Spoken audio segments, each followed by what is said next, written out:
આજે આપણે ધોરણ 12 મનોવિજ્ઞાન વિષયમાં ચેપ્ટર નંબર 3 બુદ્ધિ એના પાઠ 7 ની અંદર બુદ્ધિના આધુનિક અભિગમો વિશે સમજૂતી મેળવીશું, જેની અંદર આપણે બે અભિગમો સમજ્યા. એક સ્પીયરમેનનું ત્રિઘટિક સિદ્ધાંત કે જે એસ ફેક્ટર અને જી ફેક્ટર ઉપર આધારિત હતો. ત્રીજો સ્ટર્નબર્ગનો ત્રિપુટીનો સિદ્ધાંત, જે પણ એને પણ પરિણામના ત્રણ ઘટકો આપ્યા હતા કે માણસની બુદ્ધિ ત્રણ પ્રકારથી જવાબદાર છે. પછી ત્રીજો એનો મુદ્દો કે ગિલબર્ટનો ત્રિપરિમાણાત્મક સિદ્ધાંત. જો ગિલબર્ટ નામના મનોવૈજ્ઞાનિકે આપેલો ગિલબર્ટનો ત્રિપરિમાણાત્મક સિદ્ધાંત ઈ જોઈએ કે જે સ્પીયરમેને સિદ્ધાંત આપ્યો. આપણે યાદ કરો કે સ્પીયરમેને આધુનિક અભિગમનો કયો સિદ્ધાંત આપ્યો? તો કે સ્પીયરમેને આધુનિક અભિગમનો એસ ફેક્ટર અને જી ફેક્ટર ઉપર આપ્યો કે માણસની બુદ્ધિ બે પ્રકારની છે. જી એટલે સામાન્ય પ્રકારની, જનરલ. એસ એટલે સ્પેશિયલ પ્રકારની બુદ્ધિ, જેના વિશે આપણે થોડી વાત સમજ્યા. અહીંયા ગિલબર્ટ જે છે એ જે સ્પીયરમેને આપેલો ત્રિઘટક સિદ્ધાંતનું ખંડન કરે. સ્પીયરમેને આપેલા ત્રિઘટક સિદ્ધાંતનું ખંડન કરવું. ખંડન કરવું એટલે શું? એટલે કે એને ભાગ કરવું. ગિલબર્ટના મતે માણસની બુદ્ધિ બે પ્રકારની ના હોઈ શકે, પણ એ બે ઘટકો કરતા વધારે ઘટકોથી બનેલી છે. સમુચ્ચયથી એટલે કે વધારે પડતા ઘટકોનું મિશ્રણ છે. જો માનસિક સત્તાનું પ્રતિનિધિત્વ. અને પાછું ગિલબર્ટની માન્યતા છે બુદ્ધિ જે છે એ દરેક વ્યક્તિની માનસિક ક્ષમતાનું પ્રતિનિધિત્વ છે, કે આપણા મનની અંદર શું પ્રતિક્રિયા ચાલી રહી છે એ આપણે બુદ્ધિ દ્વારા દર્શાવી શકીએ છીએ. અને એટલે આ એક માનસિક ક્ષમતા જે છે, આપણી માનસિક તાકાત, એનું પ્રતિનિધિત્વ કરે છે બુદ્ધિ. કે માણસ કેવી રીતે બુદ્ધિનો ઉપયોગ કરે, એના મનની અંદર કેવું ચાલી રહ્યું એ ઉપર એની પોતાની બુદ્ધિનો ઉપયોગ કરે છે. એટલે કહેવાય કે માનસિક ક્ષમતાનું પ્રતિનિધિત્વ કરવું, એવું ગિલબર્ટની માન્યતા છે. બીજું કે બુદ્ધિના દરેક પ્રકારો જે છે, ગિલબર્ટે આપેલા દરેક પ્રકારો, એટલે ગિલબર્ટની માન્યતા એ છે કે બુદ્ધિ ઉત્પન્ન થવા માટેના જે ઘટકો છે એ હંમેશા એકબીજાથી સ્વતંત્ર છે. તો કે દરેક ઘટકનું કાર્ય અલગ અલગ છે. અંગો અને અવયવો એકબીજાથી રચના અને કાર્યની દ્રષ્ટિએ ભિન્ન અને વિશિષ્ટ છે. બીજું જો શું કે એક તો એકબીજાથી સ્વતંત્ર છે, બીજું કે એકબીજા સાથે જોડાવાથી બુદ્ધિની રચના છે. આ જે અલગ અલગ ઘટકો જે છે એ જ્યારે એકબીજા સાથે જોડાય છે સમુચ્ચય,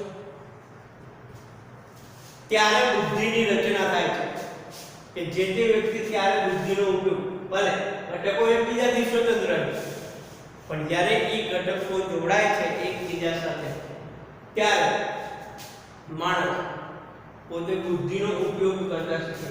અંગ અને અવયવ એકબીજાથી રચના અને કાર્યની દ્રષ્ટિએ ભિન્ન અને વિશિષ્ટ છે. સ્વાભાવિક છે, આપણે જોઈએ કે આપણા અંગો જે છે અને આપણા અવયવો એકબીજાથી રચનાની દ્રષ્ટિએ જો અલગ અલગ છે. દરેકનો હાથ, દરેકનો પગ, માથું એક જ પ્રકારની રચના નથી, અલગ અલગ છે. અને પ્લસ કાર્યની દ્રષ્ટિએ અલગ છે. સ્વાભાવિક છે કે કાર્યની દ્રષ્ટિએ અલગ છે. કે આપણા અંગો છે, હાથ છે એ અમુક વસ્તુ પકડવાનું કાર્ય કરે, આંખ છે જોવાનું કાર્ય કરે, કાન છે સાંભળવાનું કાર્ય કરે, નાક છે સૂંઘવાનું કામ કરે. એમ આ દરેક આપણા અંગ અને અવયવ એકબીજાથી કેવા છે? કાર્યની દ્રષ્ટિએ ભિન્ન અને વિશિષ્ટ. કે દરેક અંગનું મહત્વ વધારે છે. શું છે? કે દરેક અંગનું મહત્વ વધારે છે. શરીર અને શારીરિક ક્રિયાઓ શક્ય બને છે. આપણે આપણું શરીર અને આપણી શારીરિક ક્રિયાઓ શા માટે શક્ય બને? તો કે આપણા અંગ અવયવોના હિસાબે માણસના અંગોનો દરેક અંગનું આપણે કીધું ને કે દરેક અંગનું મહત્વ માણસ જીવનની અંદર માણસના અંગોનું મહત્વ વધારે છે. એટલા માટે આપણે જે શારીરિક ક્રિયાઓ કરીએ, ધારો કે શક્તિવર્ધક કામ કરીએ, માનસિકના કામ કરીએ, આ દરેક ક્રિયાઓ આપણી શક્ય કેમ બને? આપણા અંગ અને અવયવોના હિસાબે. પછી આ તો ચર્ચા કરીએ આપણે આપણી બુદ્ધિની વાત કે એક તો કઈ કે ગિલબર્ટ શા માટે સ્પીયરમેનના ઘટકનું ખંડન કરે? ખંડન કરવાનું એક કારણ શું છે કે માણસના અંગ અવયવો જે છે કે માણસની જે બુદ્ધિ છે એ ફક્ત ને ફક્ત બે ઘટકોનું બનેલી નથી. સ્પીયરમેન એમ કહે છે માણસની બુદ્ધિ બે પ્રકારના ઘટકને બનેલી છે, એક એસ ફેક્ટર અને એક જી ફેક્ટર. એના એ સિદ્ધાંતનું ખંડન કરતો સિદ્ધાંત છે ગિલબર્ટનો ત્રિપરિમાણાત્મક સિદ્ધાંત. એમની માન્યતા એ છે કે માણસની બુદ્ધિ જે છે એ સમુચ્ચયથી જોડાયેલી છે, એટલે કે એકાબીજાથી સ્વતંત્ર તો ખરી પણ એકબીજા સાથે અંગ અવયવો લો, એના સિદ્ધાંતો લો, જ્યારે એકબીજા સાથે જોડાય છે ત્યારે બુદ્ધિની રચના થાય છે.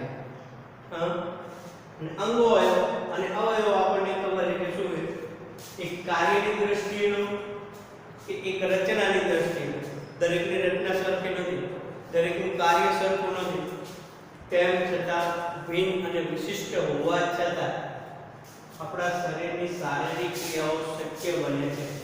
પછી ગિલબર્ટનો જે ત્રિપરિમાણાત્મક સિદ્ધાંત છે એને ત્રણ ભાગમાં વહેંચવામાં આવેલો છે, એક ક્રિયા, વસ્તુ અને નિપજ. ગિલબર્ટનો ત્રિપરિમાણાત્મક સિદ્ધાંત શા માટે કહેવામાં આવે છે? એને ત્રણ ભાગમાં વહેંચ્યો છે, ક્રિયા, વસ્તુ અને નિપજ. સ્પીયરમેનનો સિદ્ધાંત શાની સાથે કેટલા કાર્યોમાં વહેંચાયેલો છે? તો કે બે, એક જી ફેક્ટર, એક એસ ફેક્ટર. પછી સ્ટર્નબર્ગનો સિદ્ધાંત જે છે એ ત્રણ ભાગમાં વહેંચાયેલો છે. એવી જ રીતે અહીંયા ગિલબર્ટનો સિદ્ધાંત ત્રણ ભાગમાં વહેંચાયેલો છે, ક્રિયા, વસ્તુ અને નિપજ. ક્રિયામાં માનસિક પ્રક્રિયાનું સ્થાન છે. જો ગિલબર્ટનો જે ત્રિપરિમાણાત્મક સિદ્ધાંત છે એની અંદર ક્રિયા એટલે શું? તો કે ક્રિયાની અંદર આપણી માનસિક પ્રક્રિયા, મન દ્વારા થતી ક્રિયાઓ, કોઈ પણ વ્યક્તિ વિશે વિચારો, ક્યાંક જવું, કોઈની સાથે સરખી રીતે વાતો કરવી, એ માનસિક રીતે તૈયાર કરવું, એ ક્રિયાની અંદર માનસિક પ્રક્રિયાનું સ્થાન છે. ક્રિયામાં 5 પ્રકારની માનસિક ક્ષમતાઓ આવે છે. ગિલબર્ટે આપેલા જે ત્રિપરિમાણાત્મક સિદ્ધાંત જે છે એની અંદર કુલ 5 પ્રકારની ક્રિયાઓ છે. એક તો કે મૂલ્યાંકન, કેન્દ્રિત ચિંતન, વિકેન્દ્રિત ચિંતન, સ્મૃતિ અને બોધ. ગિલબર્ટના ત્રિપરિમાણાત્મક સિદ્ધાંતની અંદર જે એનું 3 પરિણામો છે એની અંદર પહેલું પરિણામ છે ક્રિયા. તો કે ક્રિયાની અંદર કઈ વસ્તુનો સમાવેશ થાય છે?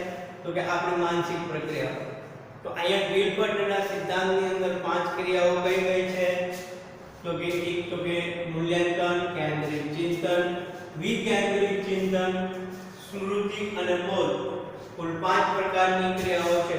મૂલ્યાંકન એટલે જો આપણે ખબર પડી જાય કે આપણી સાથે કોઈ પણ સમસ્યા ઉદ્ભવે છે, એ સમસ્યાથી બહાર નીકળવા માટે એનું મૂલ્યાંકન કરવું, એ વસ્તુ ઉપર ધ્યાન કેન્દ્રિત કરવું, એની આજુબાજુના ઉદ્દીપકો ઉપર ધ્યાન કેન્દ્રિત કરવું.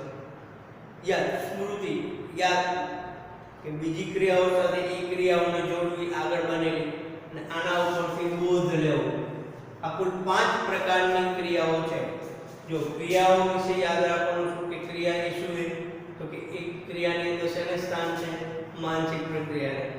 ગિલબર્ટના સિદ્ધાંત ક્રિયાને કેટલા ભાગમાં વહેંચે? 5. મૂલ્યાંકન, કેન્દ્રિત ચિંતન, વિકેન્દ્રિત ચિંતન, સ્મૃતિ અને બોધ. પછી વસ્તુ, વસ્તુની અંદર પણ 5 બાબતોનો સમાવેશ થાય છે. વસ્તુની અંદર પણ કેટલી બાબતોનો સમાવેશ થાય છે? 5 બાબતોનો. કયા 5 બાબતોનો? દ્રશ્ય, શ્રાવ્ય, પ્રતીકાત્મક, શબ્દાર્થ અને વાર્તનિક. વસ્તુની અંદર પણ 5 બાબતોનો સમાવેશ. એક દ્રશ્ય એટલે કે કોઈ પણ વસ્તુ આપણે જોતા હોય. શ્રાવ્ય સાંભળવું. પ્રતીકાત્મક એટલે કે એની જે નિશાનીઓ છે એ અમુક પ્રકારના શબ્દો. વાર્તનિક આપણું વર્તન. આ 5 બાબતની વસ્તુઓ છે. જો વસ્તુની અંદર કેટલી બાબતોનો સમાવેશ થાય છે? 5. દ્રશ્ય, શ્રાવ્ય, પ્રતીકાત્મક, શબ્દાર્થ અને વાર્તનિક. પછી એનો ત્રીજો પ્રકાર છે નિપજ, કે પરિમાણ કે ઉત્પાદન સાથે જોડાયેલું છે. નિપજ જે છે એ કોની સાથે જોડાયેલું છે? તો કે પરિણામ અને એક ઉત્પાદન. ક્રિયા અને વસ્તુથી આપણને જે પરિણામ મળે છે, કે જે વસ્તુનું ઉત્પાદન થાય છે, આ બે વસ્તુ સાથે નિપજ જોડાયેલો છે. એટલે કે જે વ્યક્તિ ક્રિયાઓ ઉદ્ભવે, વસ્તુ ઉદ્ભવે, એનાથી એનો નિપજ થાય છે. તેને પણ 6 ભાગમાં વહેંચવામાં આવે છે. જો યાદ રાખો, નિપજ શાનાથી ઉદ્ભવે? તો કે પરિણામ કે ઉત્પાદનથી. એની અંદર 6 બાબતોનો સમાવેશ થાય છે. એકમો, વર્ગો, વર્ગો કે વિભાગ, સંબંધો, તંત્રો, રૂપાંતરો, સૂચિતાર્થો કે ફલિતાર્થો. નિપજને 6 ભાગની અંદર વહેંચવામાં આવે છે. કયા 6 ભાગ? એકમો કે આપણી સાથે બનતા અનુભવોને જુદા જુદા એકમોની અંદર વહેંચો. આખું સળંગ કરવું. એને બધા વર્ગો, એના અલગ અલગ વર્ગો પાડવા કે વિભાગો પાડવા. સંબંધો, એકબીજા સાથે એના સંબંધોને જોડવા. તંત્રો, કયા કાર્યો એની માટે જવાબદાર છે એનું રૂપાંતર કરવું. સૂચિતાર્થો, એને લગતા અર્થો તૈયાર કરવા. ફલિતાર્થ, અને એક નિર્ણય ઉપર આવવું. આ નિપજ જે છે એ 6 ભાગમાં વહેંચાયેલો છે. નિપજ શું છે? પરિણામ કે એક ઉત્પાદન સાથે જોડાયેલો છે.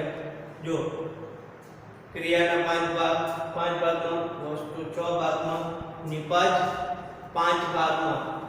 આમ જોવા જઈએ તો વિલ્પનનો જે ત્રિપરિમાણાત્મક સિદ્ધાંત જે છે એના 150 ઘટકો થાય. કુલ 5 ને 5 10 ને 16. પણ એને કેવી રીતે વહેંચીએ? કે વસ્તુના 5 નો, ક્રિયાના 5 નો, નિપજના 6 નો. આનો દ્રઢ ગુણાકાર 5 25 25 છગને 150 છે. બુદ્ધિમાં કુલ 150 ઘટકો છે. ક્રિયાના 5 ઘટકો, વસ્તુના 5 ઘટકો અને નિપજના 6 ઘટકો છે. આમ અહીંયા આપણે વિલ્પનનો ત્રિપરિમાણાત્મક સિદ્ધાંત જોયો કે જેને 3 વિભાગોમાં વહેંચાયો. વસ્તુ, નિપજ અને ક્રિયા. વસ્તુ અને નિપજ. ક્રિયા એ શું છે? એની અંદર શેનો સમાવેશ થાય છે? માનસિક પ્રક્રિયા. એને કેટલા ભાગમાં વહેંચાય? 5. મૂલ્યાંકન, કેન્દ્રિત ચિંતન, વિકેન્દ્રિત ચિંતન, સ્મૃતિ અને બોધ. વસ્તુ એની અંદર પણ 5 બાબતોનો. દ્રશ્ય, શ્રાવ્ય, પ્રતીકાત્મક, શબ્દાર્થ, વાર્તનિક. નિપજ એ શું છે? પરિણામ કે ઉત્પાદન. એને પણ 6 ભાગમાં વહેંચ્યું. એકમ, વર્ગ, વિભાગ, ત્રણ, રૂપાંતર, સૂચિતાર્થો અને ફલિતાર્થો. આમ કુલ મળીને વિલ્પનનો ત્રિપરિમાણાત્મક સિદ્ધાંત 150 ઘટકોની અંદર વહેંચાયેલો છે. બીજું કે આ ઘટક જે છે એ સ્પીયરમેનના સિદ્ધાંતના ઘટકોનું ખંડન કરે છે. એટલે કે એને આ માને કે કોઈ પણ વ્યક્તિનો સિદ્ધાંત છે જે બુદ્ધિ એ 2 ઘટકોની બનેલી નથી, પણ 2 કરતાં વધારે ઘટકોની બનેલી છે. ભલે આ બધા ઘટકો એકબીજાથી અલગ છે, સ્વતંત્ર છે, પણ જ્યારે એકબીજા સાથે જોડાય ત્યારે જ બુદ્ધિનો ઉદ્ભવ થાય છે. એટલે કે બુદ્ધિની રચના થાય છે. આગળના લેક્ચરની અંદર આપણે એનો ચોથો જે સિદ્ધાંત જે છે એ જોઈશું.